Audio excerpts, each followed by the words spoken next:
Tell me, do you know what day it is, Evie? November the 4th. Not anymore.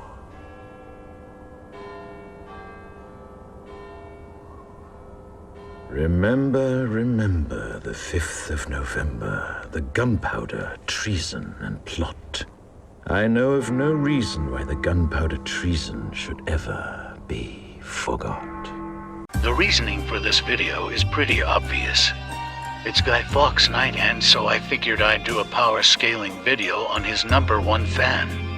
Especially since the British government is apparently trying to make V for Vendetta in real life, making the internet illegal and turning the empire into a surveillance state to arrest anyone who talks bad about the government. And where once you had the freedom to object, to think and speak as you saw fit, you now have censors and systems of surveillance. It's always funny how people see stuff like V for Vendetta and 1984 and view them as tutorials on what to do. Even though the authorial intent is that these things are bad, perspective is a funny thing. Also, fun fact, Guy Fawkes wasn't the leader of the gunpowder treason plot. He was just the guy they sent to light the fuse. The actual leader was Robert Catesby, the 12 times great-grandfather of Kit Harington from Game of Thrones. Look it up. Now let's get to everyone's favorite anarchist superhero. At the start of the film, V sends a finger men flying in one hit, which is 12.1111 meters per second, peak human for speed, and 6,241.18 joules, street level. He breaks open a locked door when killing the pedophile priest, or I guess that's just called a priest. Anyway, it comes out to 14,000 joules, street level. At the end of the movie, we see V get lit the fuck up by the fingermen, which is 131,112 joules, wall level. Since we can see the bullets, I thought about calculating the distance he moves in comparison to the bullets to get speed. But then I realized he's only moving due to the bullet impact, so that's not indicative of his actual speed.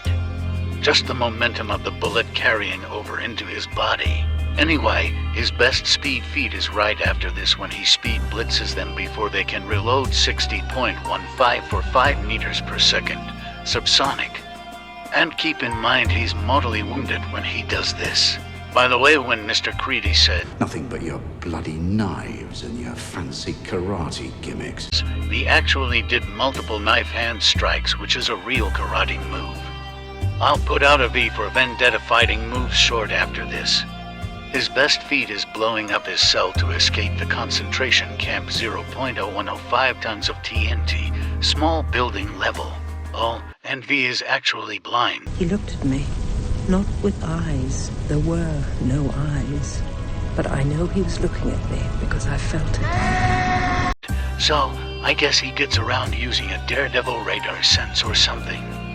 Lastly, with prep time, he blows up the Houses of Parliament and Big Ben.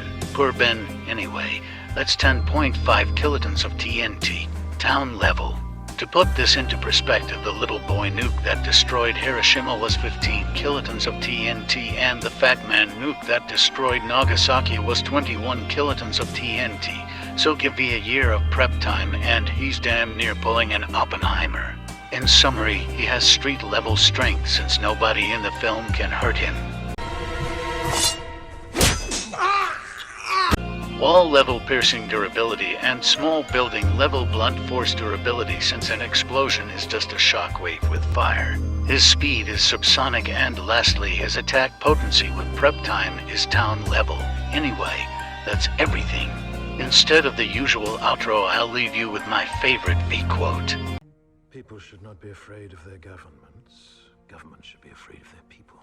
Anarchy in the UK!